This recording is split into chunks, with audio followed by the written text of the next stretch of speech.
They say the greatest trick the devil ever pulled was convincing the world he didn't exist. But I think the greatest trick was convincing the world he was boring. My name is Maya. I'm a 28-year-old art curator from Chicago, living in Seoul. And for the last 2 years, I believed I was living the ultimate soft life. You know the fantasy, right? Especially for us black women. We are taught to be strong. We are taught to be independent.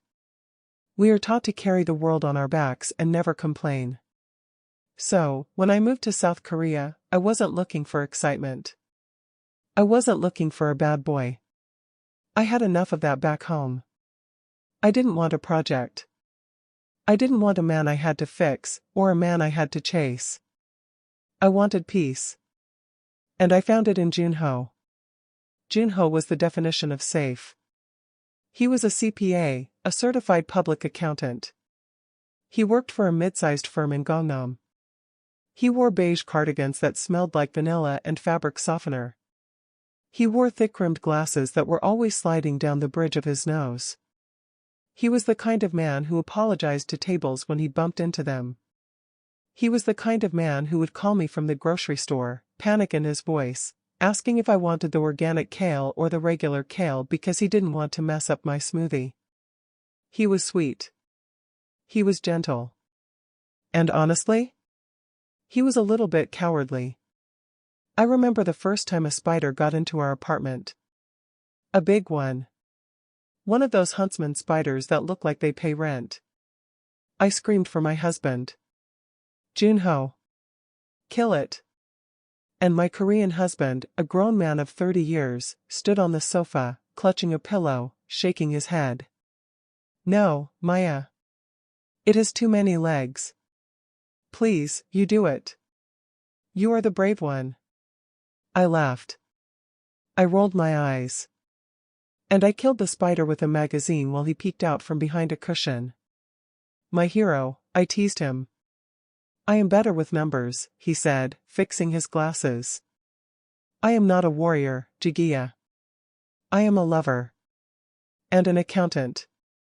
That was the narrative. That was the reality I lived in. I told my friends back home, I married a soft accountant. He's boring, but he treats me like a queen. I didn't know then that boring was a mask. I didn't know that the clumsiness was choreographed. I didn't know that the man shaking on the sofa because of a spider was the same man who made grown men wet themselves in terror just by walking into a room. I didn't know I was sleeping next to the boss of the Korean Mafia. Let's go back to Tuesday. The day the mask slipped. It started like any other morning in our Seoul apartment.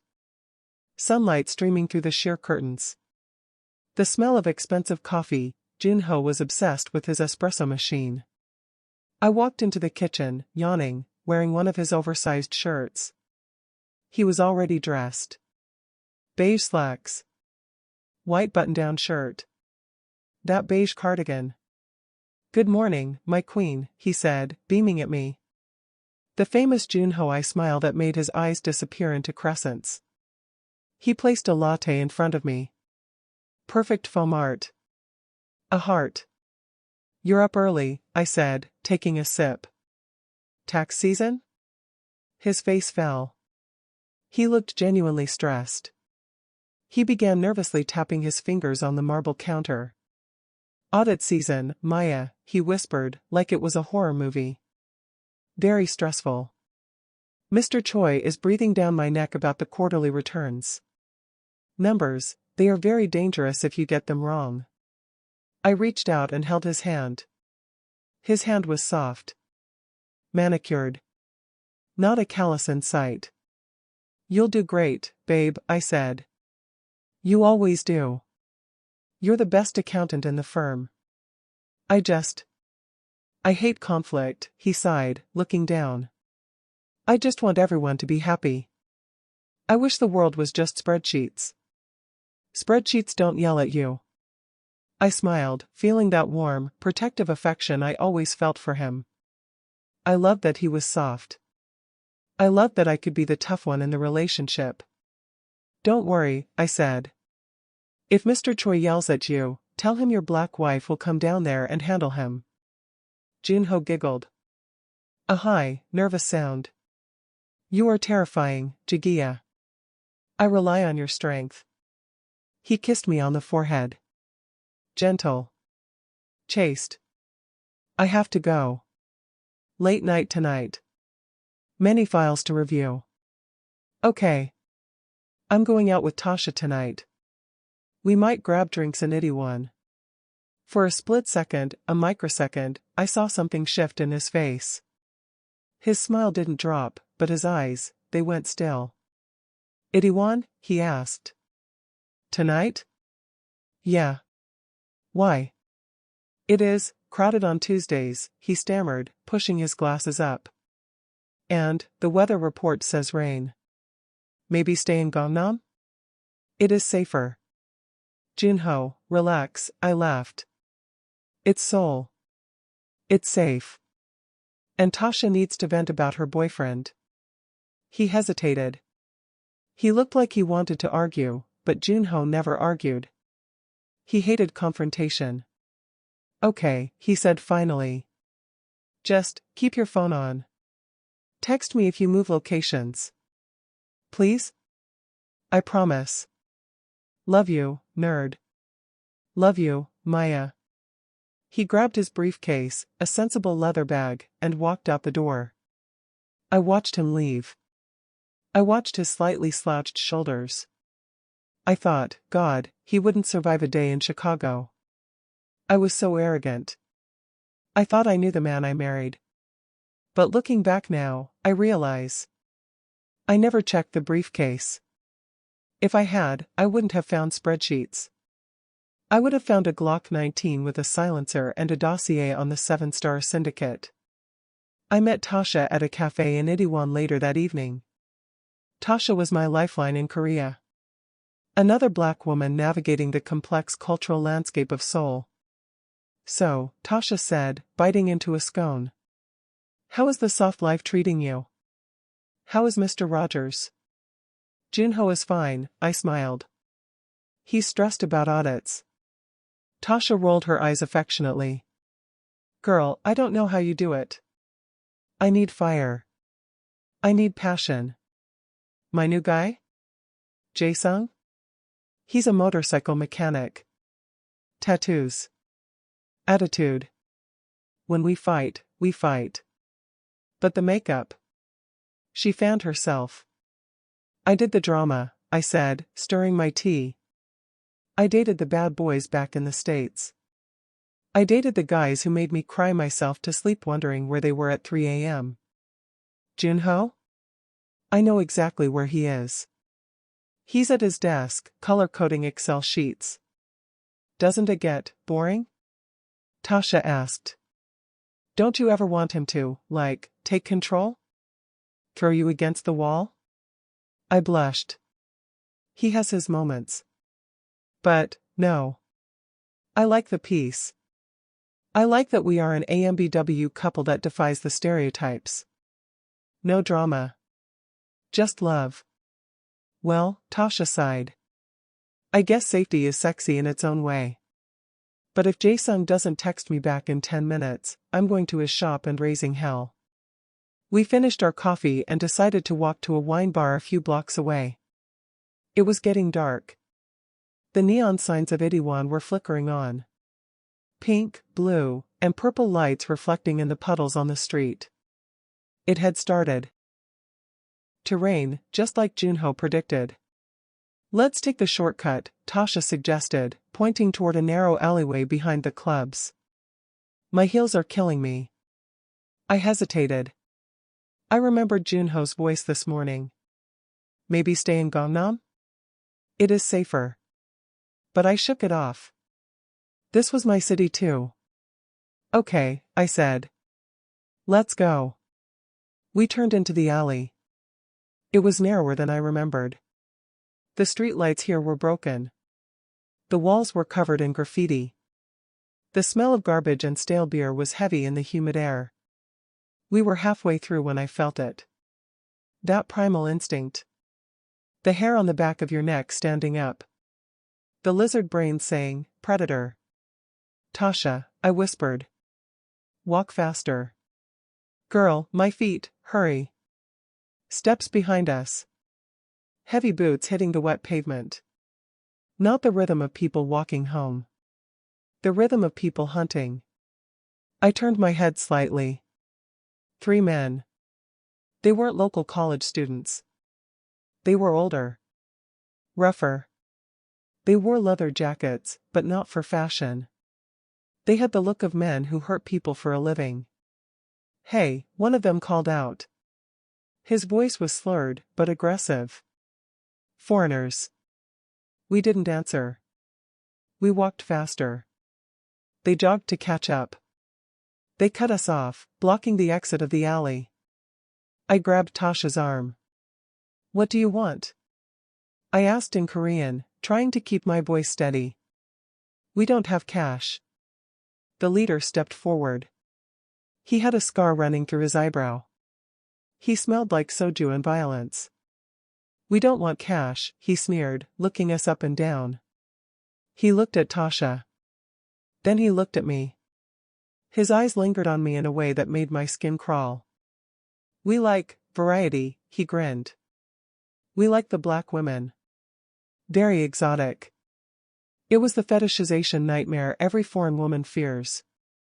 The moment where curiosity turns into entitlement. Move, I said, channeling every ounce of bravery I had.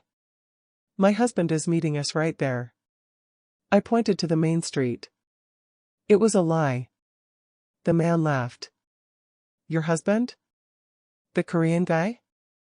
The one in the beige sweater? My blood froze. How did he know? We've seen him, the man laughed. The little nerd. He walks with his head down. He won't help you. He's probably hiding under his desk. They stepped closer. The circle tightened. I reached into my purse for my pepper spray, but the second man was too fast. He grabbed my wrist and twisted it. No toys, he growled. I screamed. Help. The alley absorbed the sound. No one was coming. Tasha was crying, backing against the wall. The third man was moving toward her. The leader grabbed my face. His hand was rough, smelling of tobacco. You think you're special because you married a local? He spat. You're nothing. Just a tourist. He raised his hand to strike me. I closed my eyes. I braced for the pain. I thought about Jun-ho. I thought about how he would be a widower. I thought about how he would cry at my funeral, adjusting his glasses, too weak to ever find the men who did this. I hated that my last thought was pity for my weak husband. Then I heard a voice. It wasn't a shout. It wasn't a scream. It was a whisper. But it cut through the rain like a razor blade. Let go. I opened my eyes. At the end of the alley, a figure was standing under the flickering streetlight. He was holding a black umbrella. He was wearing a beige trench coat. It was Jun-ho. My heart leaped, but then it sank. Oh God. He followed me. He came to bring me an umbrella. And now he was going to get hurt too. Run, Jun-ho. I screamed. Run away. The thugs turned around. They saw the slender man in glasses holding an umbrella. They started laughing. Look, the leader crowed. The husband is here. The hero. Jun-ho didn't run. He walked forward. He didn't walk with his usual shuffle. He didn't look at the ground. He walked with a terrifying, fluid grace. Each step was measured. Silent. He stopped 10 feet away from them. He slowly collapsed the umbrella. He leaned it carefully against the graffiti-covered wall, as if he didn't want it to get dirty. Then, he reached up. He took off his thick-rimmed glasses. He folded them. Click. He placed them gently in his breast pocket. He looked up. And for the first time in 2 years, I didn't recognize my husband. The eyes that usually disappeared when he smiled? They were wide open. They were cold. Dead. Abyssal. They were the eyes of a shark smelling blood in the water. I told you, Jun-ho said. His voice was an octave deeper. I told you to let go. The leader scoffed. He pulled a knife from his belt. A jagged, rusted blade. Go home, accountant, the thug laughed. Or I'll gut you like a fish. Jun-ho sighed. A sound of pure boredom. You touched her, Jun-ho said. It wasn't a question. You put your dirty hands on my wife. The thug lunged. What happened next? My brain couldn't process it fast enough. It was a blur. Jun-ho didn't dodge. He moved into the knife. His hand snapped out, faster than a cobra. He caught the thug's wrist. Crack. The sound of bones snapping echoed in the alley. It was loud. Wet. The thug screamed and dropped the knife.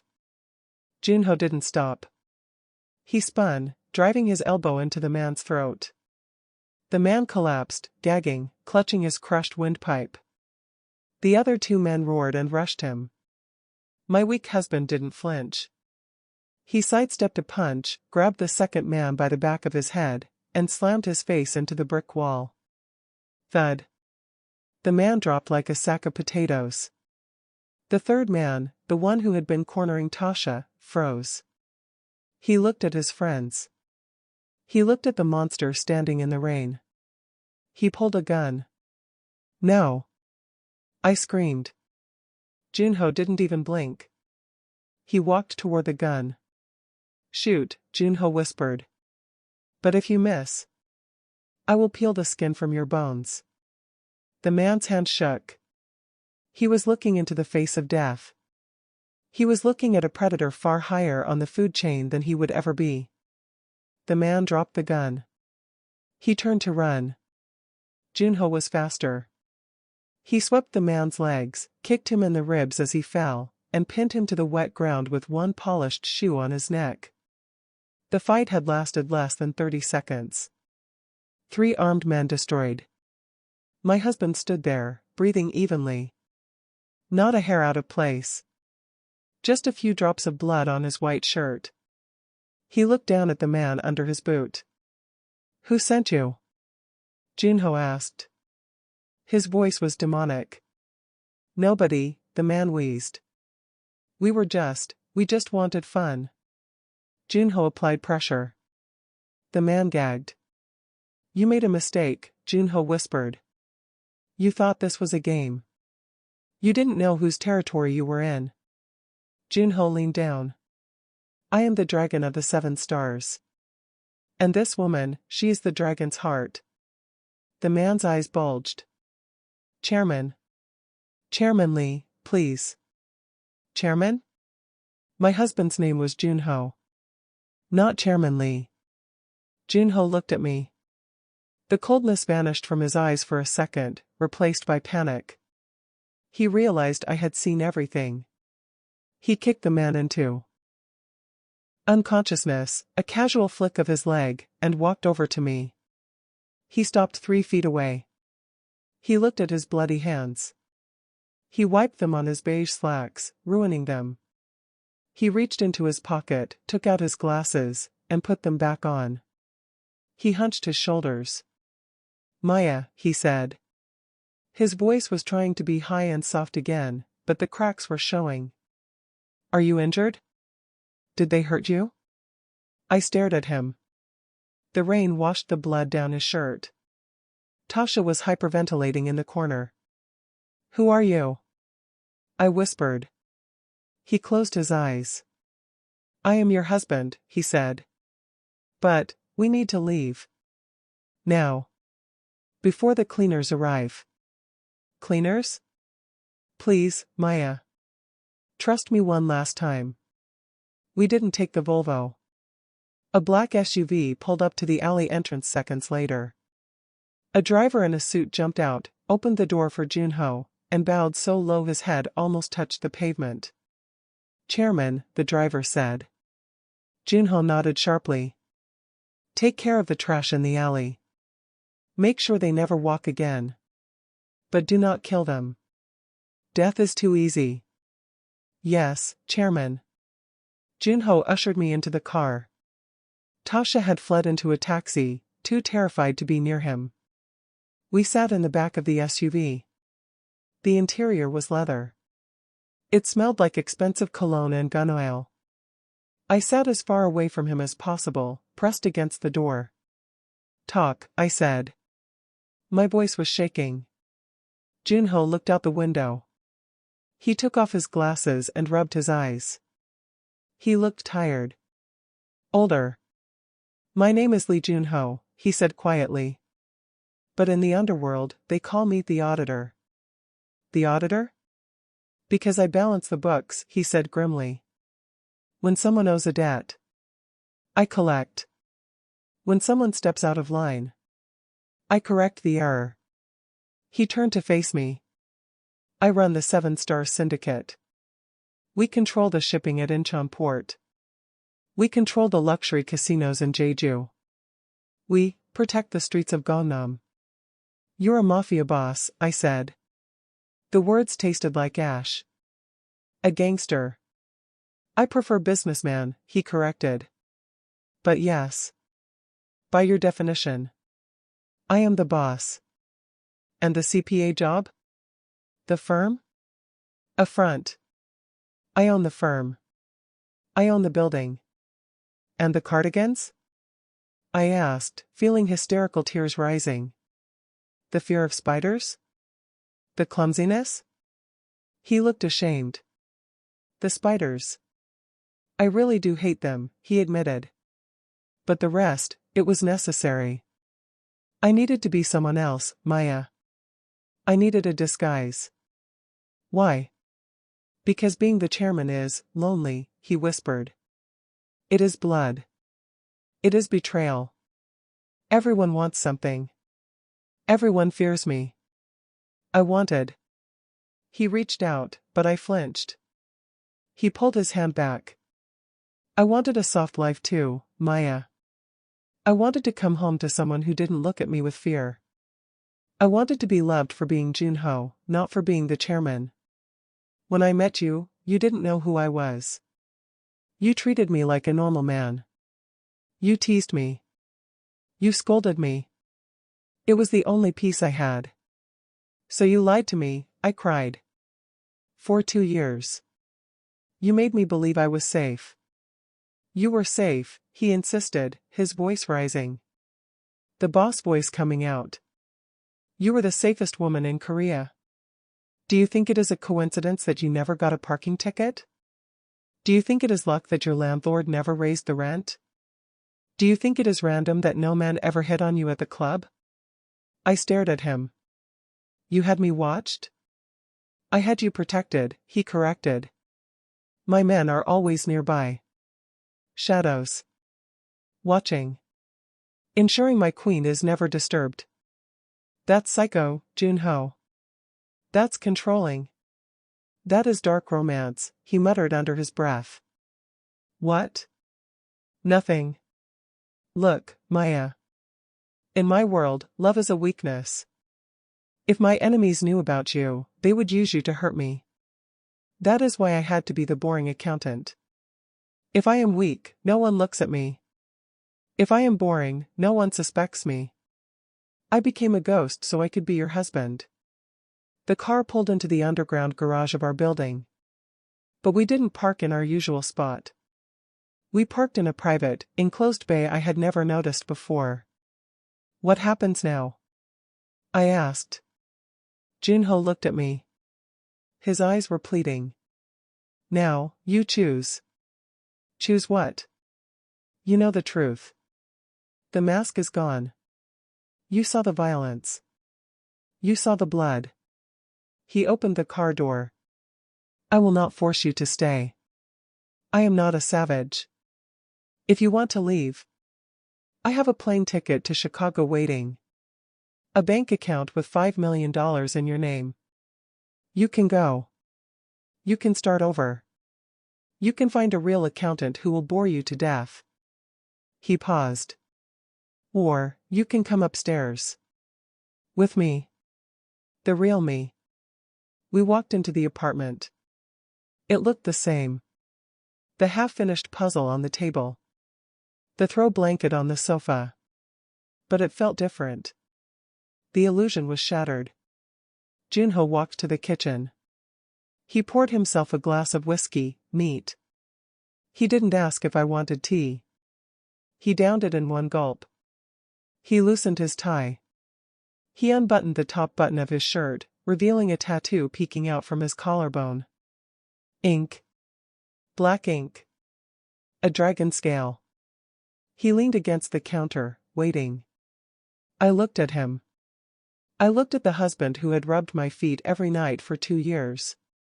I looked at the man who had just broken 3 men into pieces because one of them touched my arm. I thought about my life. I thought about the dating scene back home. The games. The uncertainty. The men who wouldn't defend me. And I looked at Jun-ho. Yes, he was a liar. Yes, he was dangerous. But he was my danger. He was a monster, but he was a monster on a leash, and I was holding the handle. I realized something then. I didn't want the boring accountant. Part of me, the dark, secret part of me, liked seeing him in that alley. I liked seeing him take control. I liked knowing that in a city of millions, the most powerful predator belonged to me. I walked over to him. I stood right in front of him. Jun-ho, I said. Yes, Maya? He looked like he was bracing for a breakup. You lied to me. I know. I am sorry. You killed people. I protected what is mine. I reached out. I grabbed the lapels of his beige cardigan. Take this off, I commanded. He blinked. What? The cardigan. Take it off. It's ugly. I always hated it. He looked confused, but he shrugged it off. He threw it on the floor. The glasses, I said. He took off the glasses. He tossed them on the counter. Now, he was just him. Sharp jawline. Intense eyes. The dangerous Korean Mafia boss. I'm not going to Chicago, I said softly. His eyes widened. Hope flared in them. You're not? No. I hate Chicago winters. I stepped closer, invading his personal space. I put my hands on his chest, feeling the hard muscle beneath the shirt. But we are going to have new rules. Anything, he breathed. Name it. Rule number 1, no more lying. If you have to go break someone's legs, you tell me. Don't tell me it's audit season. He cracked a smile. A real one. Agreed. Rule number 2, no more hiding. If I'm with you, I'm with you. The chairman. I want to know who I really married. You might be frightened, he warned. Try me. I just watched you beat up 3 guys. I think I can handle a business dinner. He wrapped his arms around my waist. The grip was possessive. Firm. Not the gentle touch of the accountant. This was the claim of the boss. And rule number 3, he asked, his voice dropping to that deep, gravelly growl that sent shivers down my spine. I looked up at him. Rule number 3, you have to handle the spiders from now on. No more pretending to be scared. He threw his head back and laughed. It was a loud, booming sound. Free. Done, he said. He pulled me close. You are a strange woman, Maya. Most people run from the fire. I don't run, I whispered, kissing his neck. I cook over it. He lifted me up onto the kitchen counter. Then let's burn together, he said. And as he kissed me, really kissed me, with hunger and power and no holding back, I realized that the soft life was over. And I didn't miss it one bit. I thought I married a soft accountant. But I found out I was the mafia queen. And honestly? The crown fits perfectly. Well, that explains why he was always so good at executing plans, right?